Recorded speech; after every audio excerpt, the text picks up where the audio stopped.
কল্পনা কল্পনা বাস্তবের চেয়ে শক্তিশালী। এটা আমাদের স্বপ্ন দেখাতে শেখায়। যে কোনো বাস্তবতা থেকে আপনি কল্পনা অনেক দূরত্ব এবং অনেক শক্তিশালী হয়ে থাকে। বাস্তবে যেটা আপনি করতে পারবেন না, সেটা আপনি কল্পনাতে করে দেখাবেন। একজন কল্পনা বিলাসী কখনোই একা থাকে না। তার পৃথিবী অনেক বড়, রঙিন ও বিস্ময়কর।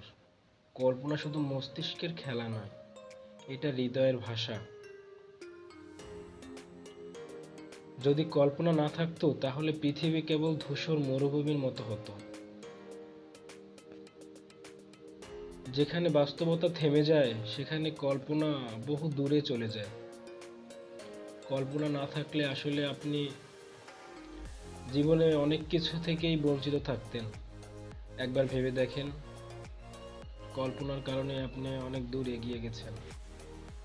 হয়তো বাস্তবতা আপনাকে যেতে দেবে না বা আটকিয়ে রাখার চেষ্টা করবে, কিন্তু কল্পনা সেখানে সেই পর্যন্ত আপনাকে পৌঁছে দেবে। কল্পনা আছে বলেই আমরা বেঁচে আছি।